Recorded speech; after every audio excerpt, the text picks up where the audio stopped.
Since September the 11th, America has seemed locked into its war on terror. One might believe that American diplomatic horizons stop at the suburbs of Baghdad or Kabul. But while focusing on the vestiges of the World Trade Center, the country is secretly preparing for a new conflict, an undeclared war, but one that is the top priority for the intelligence community and the White House. Ahead of Al-Qaeda, more important than the quagmire in Iraq, the Chinese threat, America's new war.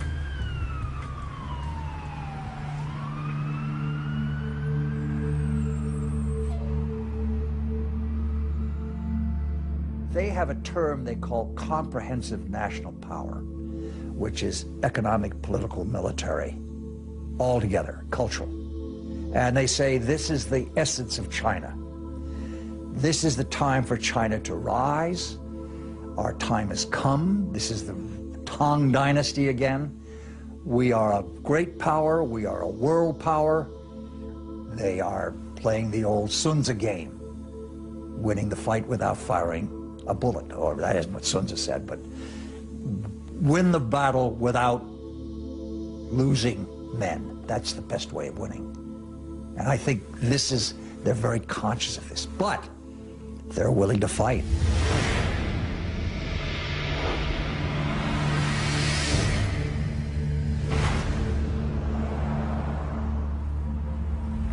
The world will, run by three first-class countries. One is USA, United States of America. Another is USE, United States of Europe. Then the Greater China.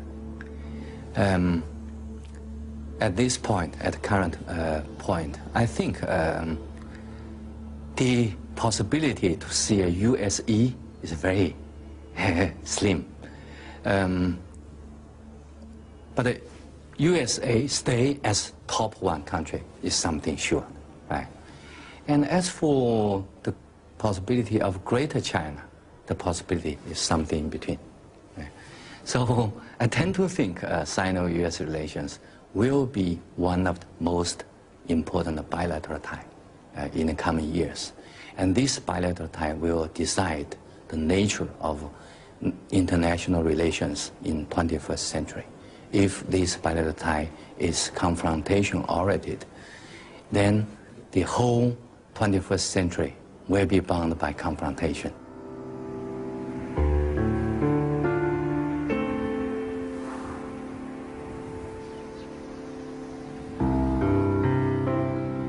Kinmen Island, the actual frontier between the two giants, and where the ultimate confrontation may take place. This little island belongs to Taiwan, but it is only 2 kilometers from the Chinese coast. From here one can see the inaccessible banks of Fujian province, where hundreds of ballistic missiles point at Taipei.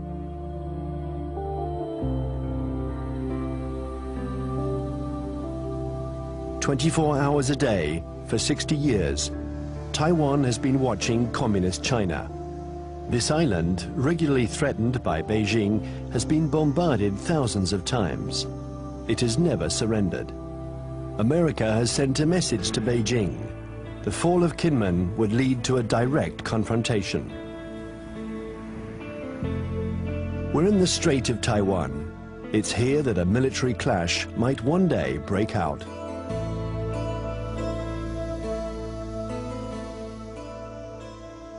Taiwan is one of those emotional hot-button issues, the way Jerusalem is to Palestinians and Israelis, the way Kosovo was to the Albanians and Serbs.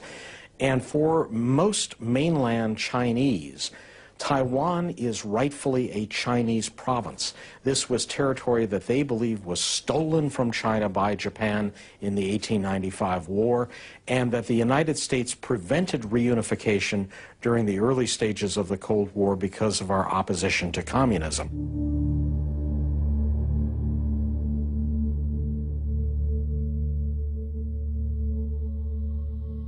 In 1996, here in the Straits of Taiwan, China and America engaged in their biggest military standoff.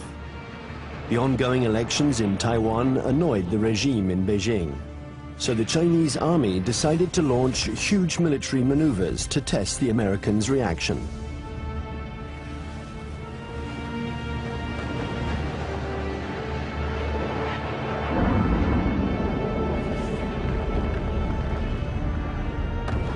After several days of this Chinese show of force, Washington deployed 2 aircraft carriers. It was the first time the two countries came face to face. For several days, there was extreme tension between the two nuclear powers. When the Chinese fired short-range ballistic nuclear-capable missiles off the north and south coast of Taiwan and carried out a major, what we call a live-fire exercise. And Jiang Zemin was there, the president. They were using some very belligerent language. This is when we dispatched 2 carrier battle groups off the East Coast. And this was a show, this was force. And the matter quickly dissipated. The Chinese thought this was excessive. They thought that they had an understanding with the U.S., that they would have a limited display to show their seriousness on the issue. The U.S. would adopt a very limited response, and then they would both back away. They regarded the deployment of a second carrier as excessive and in some ways as humiliating to the Chinese, because the Chinese couldn't do much to deter or complicate the deployment of those carriers.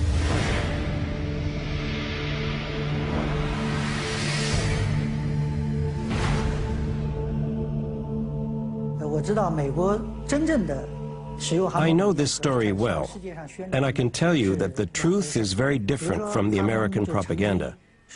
I was there in 1996. The Americans had promised to send an aircraft carrier to Taiwan for Election Day to protect Taiwan. But actually, the only American ship near Taiwan was the electronic spy ship Bunker Hill. And it was more than 200 nautical miles away. And the first American aircraft carrier was 600 nautical miles from Taiwan. So the truth is that the Americans announced that they were coming, but they kept their distance. They wanted at all costs to avoid any incident, and they didn't dare approach our army.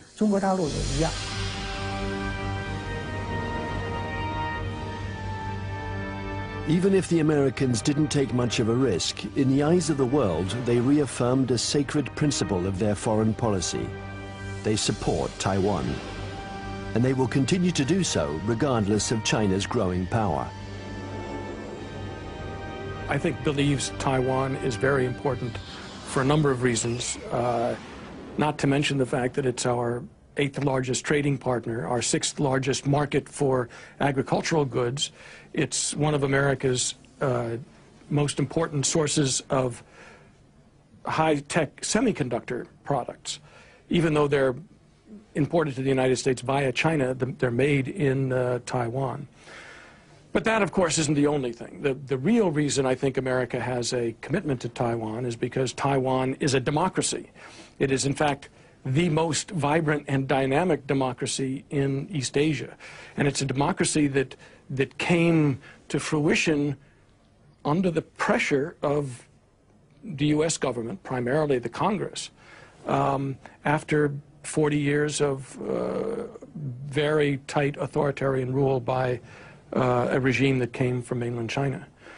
I think, however, the real reason that the United States, especially the Pentagon, is so concerned about Taiwan is that it has been a very strong defense and intelligence partner for the last 50 years, including the last 30 years since the breaking of relations with the Republic of China on Taiwan. We have still maintained a very strong defense relationship and a very strong intelligence collection relationship with Taiwan. I would say the United States is committed to Taiwan. This goes back historically a long, long way. World War II, we were there. And we were looking for a strong, unified, democratic China. Well, we got 2/3 of it. Strong and unified, not democratic. Now we're calling China a responsible stakeholder. We've got half of it. We've got a stakeholder, but not a responsible one yet. U.S. feels that we have an obligation, legal, moral, to Taiwan, that we cannot stand idly by and let this be taken over by what looks like an authoritarian, communist-influenced power. This cannot be.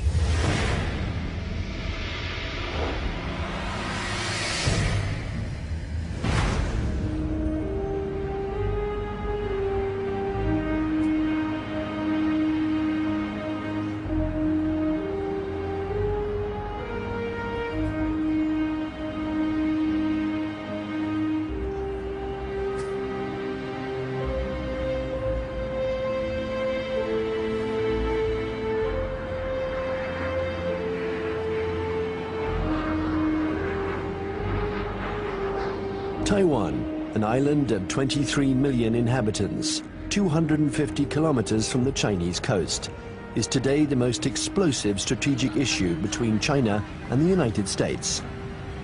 Taipei, the capital, flaunts its economic success. It is one of the biggest centers in the world for the electronics industry. A modern city, free, young, and always noisy. In 1895, Taiwan was invaded by Japan. 50 years later, after the Japanese defeat, peace treaties returned the territory to China, a China which was then in the midst of a civil war between Mao's communists and Chiang Kai-shek's nationalists. When the battle turned in Mao's favor, General Chiang Kai-shek, aided by the Americans, took refuge in Taiwan with his soldiers.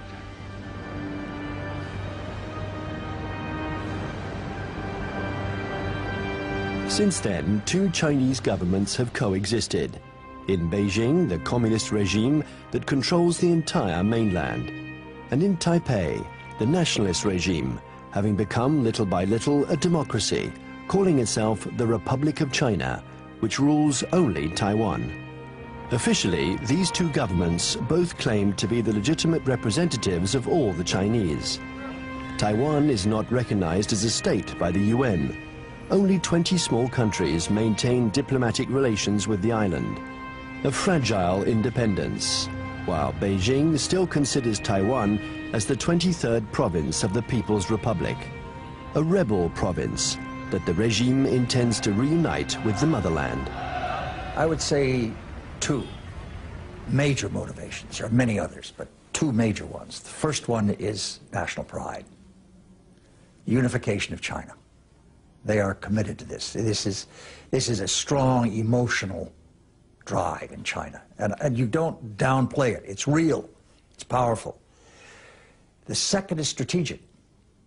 They know through history, if Taiwan is in unfriendly hands, that China is very badly affected. If you turn the globe around, and if you were the Navy commander of the Chinese armed forces, then you will see the only way to protect my coastline is to extend our defense and power projection capability far away from our territory. Why I need to do that? Because the economic